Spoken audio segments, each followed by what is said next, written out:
And that's it. So the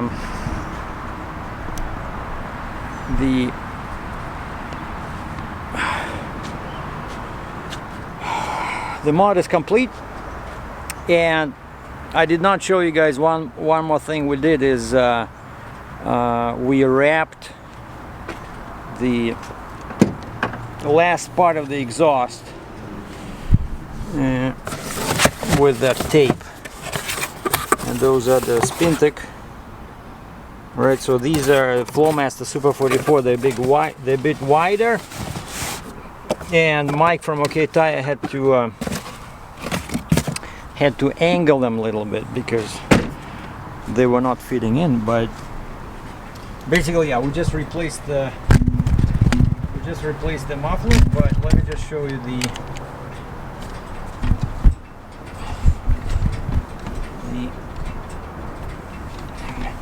pipe. See that? So I just asked him to wrap maybe like 3 feet after each muffler, and that's the part where I have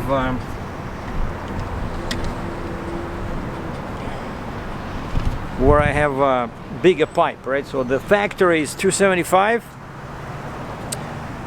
up to the mufflers, and then the mufflers are 3-inch in, 3-inch out, and the inlet is offset, but the outlet was center.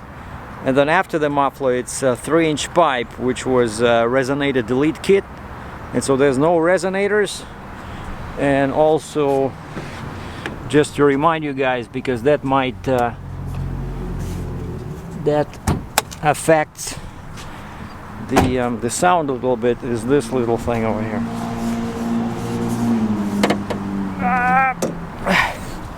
This baby. I love these. They're much bigger than K&N. So that's air intake. So that was my I think that was my first mod after I got this car. And of course, this is 6.4. I don't know why they say SRT, because this is not a Hellcat, it's just naturally aspirated 6.4 V8. So 485 horsepower. 485 horsepower, 475 pounds of torque. And two things. I went on after the mufflers were installed, right before I recorded this, I went on the freeway, did a couple of accelerations, everything legal by the book. Two things I noticed, two things. First of all, the noise inside the cab went considerably down. So I think it sounds great outside, but now it's a bit more kind of like one step back towards the factory exhaust. But this is definitely louder than factory exhaust. But Spintech was louder, but also Spintech had a bunch of, you know, it's not exactly droned, but it was a bit too much, you know. And I found this. I think I had the what, Ford F-150 or Dodge Ram, and also I did the same thing. And first I installed Spintech because it's, you know, it's a fancy kind of like a racing muffler, right? And then are we recording? Yeah. And then I went to Flowmaster, because Flowmaster is actually a bit quieter. I don't know how people find drone. It all depends, you know, it depends on your pipes and depends on the position of your mufflers and the size of your engine. I don't know. When I switched to, but actually I think Super 44, for some reason, it was pretty loud on the Dodge Ram, right? But on this one, I don't know.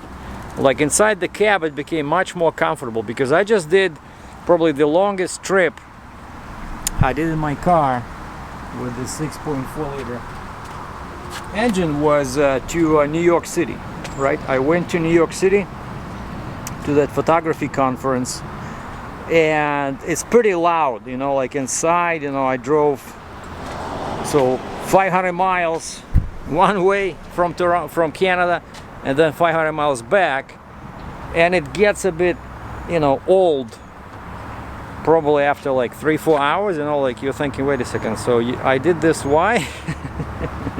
And the worst part is that after all these mods, I found that my torque at low end, at low RPM, where you actually need it, you know, when you go through the gears at the lights, or you know, try to merge with the freeway, on the freeway, I found that my torque went down because I changed the characteristics of the exhaust system, and that was one of the reasons I wanted to install the Flowmaster, because they're a bit more restrictive, and then I wrapped the exhaust pipe to kind of like increase the speed in those big pipes, right? Whereas before they were 2.75 and now they're 3-inch, and so we put the wrapping in there to kind of like increase the temperature inside, increase the speed of gases, and that should basically make for cleaner sound. Because one theory is that the drone in your car is caused by the gases trying to get back in the engine.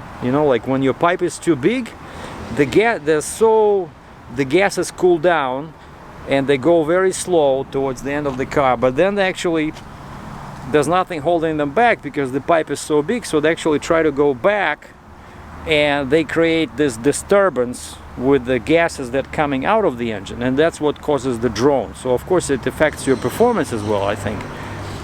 And so yeah, so the first thing I noticed is that the interior resonance went considerably down, and effect number 2 of this change, which I'm highly satisfied with, is that the acceleration improved. You know, I went uphill here, that's a 401 in there, that's my favorite testing ground, because there's a ramp here, a very long ramp right after these trees, and it goes upwards, you know, like upwards, and then you merge with 401, and of course, you know, it's like freeway, so you can do pretty good, you can travel at a good rate of speed.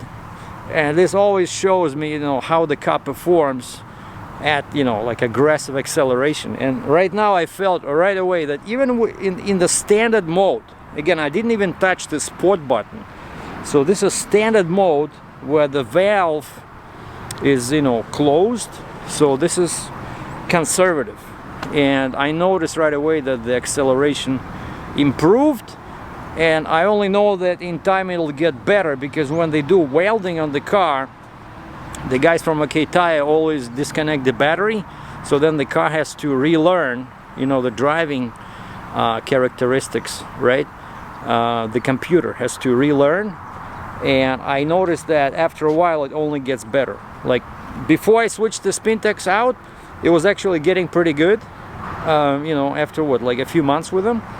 So I'm pretty confident that it's excellent now, and it only will get better. So again, if you're not looking for some crazy drone inside the cab, I think, you know, if you can fit them in, it was a bit tricky, right? The guy had to, you know, to turn them a little bit. They're not exactly horizontal, because otherwise they will hit the sides of that heat shield. But I would never go with Super 10. Flowmaster Super 10, that's just crazy, you know, like especially if you plan to do some kind of a long trip. I think Super 44 is the way to go. Thanks for watching.